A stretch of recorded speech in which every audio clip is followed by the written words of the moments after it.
Hello Internet, and welcome to the first episode of Romney's Reviews of 2013! Yay!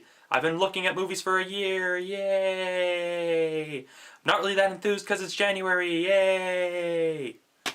It could be the post-holidays depression that most of us go into, or it could just be the fact that this is just a recurring trend, but, well, January is one of the off-season months. And what happens during the off-season months? We get the lower-budget indie crap that didn't want to compete with any of the other times. That's just been my experience during this past year of looking at movies, so I'm a little jaded, and so I didn't really have a lot of high expectations when going in to see the film we're looking at today. So, with that said, let's get started with the review.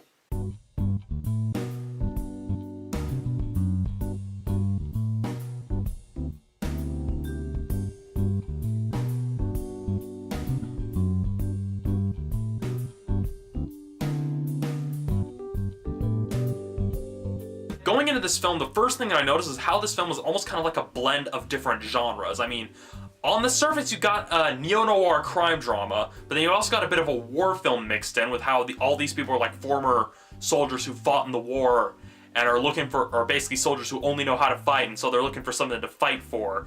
Then you've got a bit of the western feel to it, which has got plenty of like gunslinging, barroom brawls, and just the overall just like getting ready to do the best, like the most important thing they've ever done in their lives, saddling up and all that stuff. And so it's got a bit of the western feel to it, and the biggest comparison I could really make it to is that it has a bit of the Seven Samurai dynamic to it. Now, I know if you want to get really technical, you can say, oh, it got stuff from Magnificent Seven, but Seven Samurai came first. I'm just covering myself there.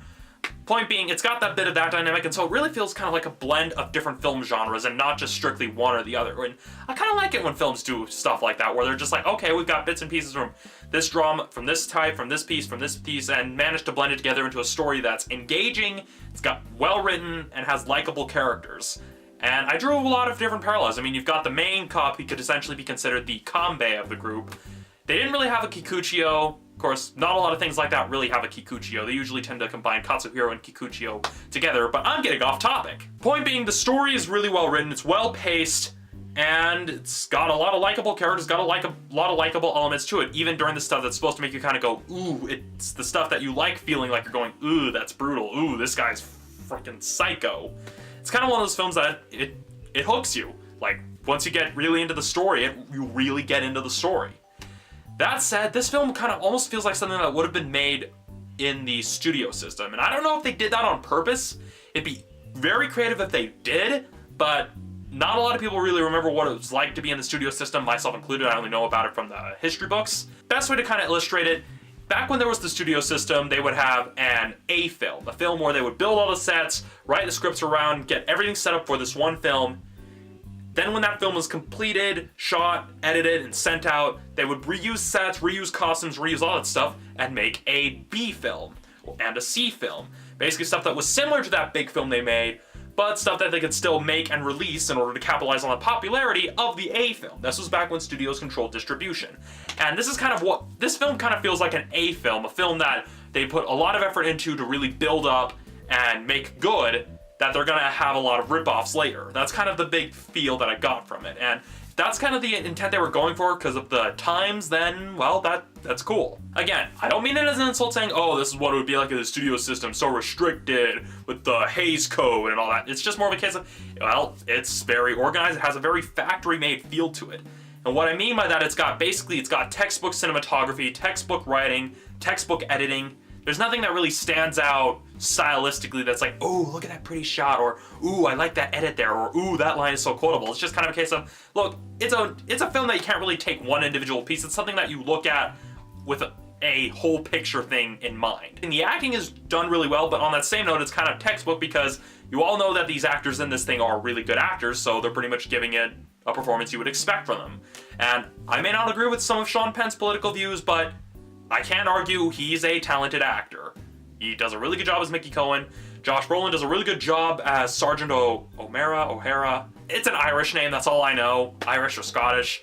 If any of you are from Ireland or Scotland and take offense at the confusion, I'm sorry. I just can't tell certain last names apart. It starts with an O, so I'm thinking Irish.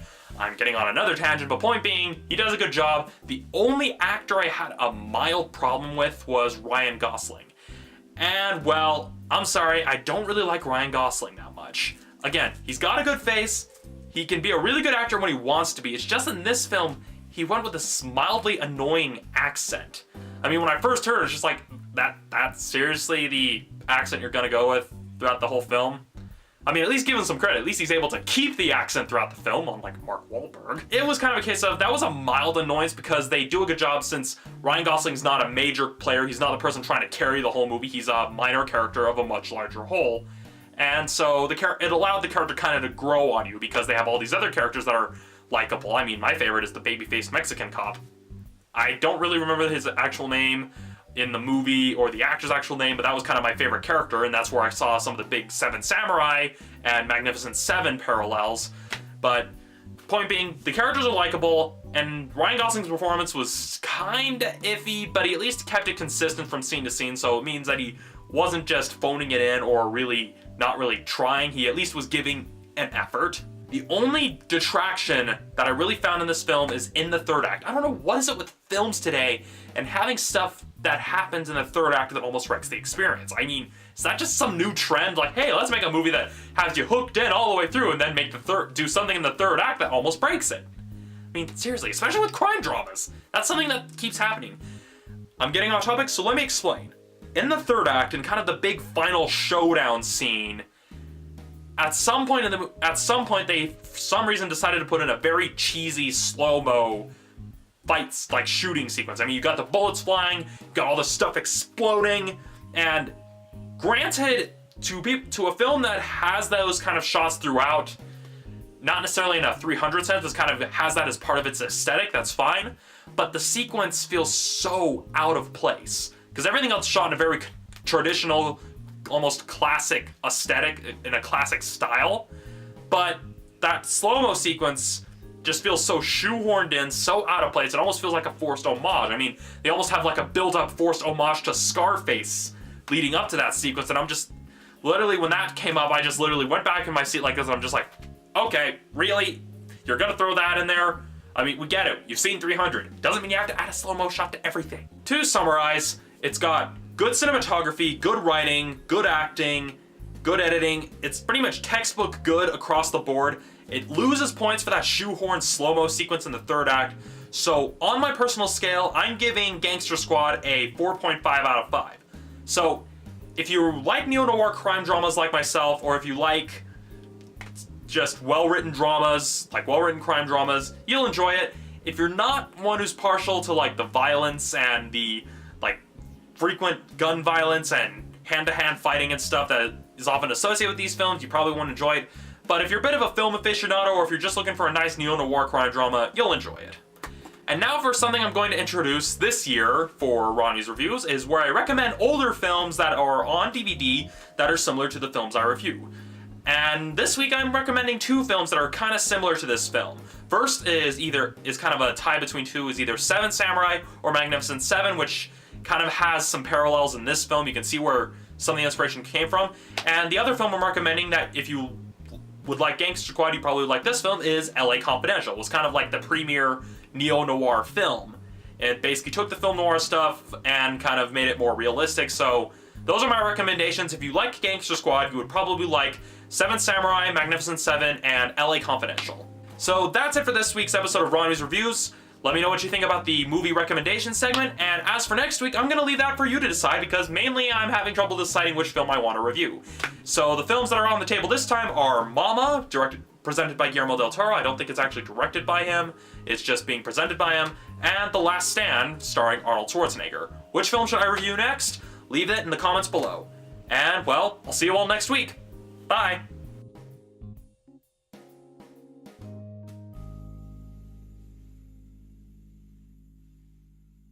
So yeah, for those of you wondering, I did shoot Ronnie's Retro Challenge. It took a lot longer to shoot than I thought. It is coming, but I literally have got about 32 hours of footage to kind of log through, both of live action footage and video game footage. I tried to get licenses from Nintendo. They're not being very cooperative.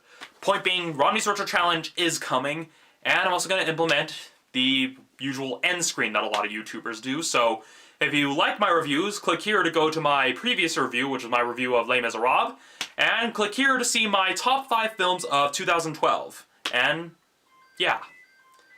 Not really good at this end screen stuff, but I'm not going to kind of do the Yuri of Wind thing where I improvise, because I'm not going to sit here under these lights for like 4 minutes ranting about stuff that you probably don't actually care about. So yeah.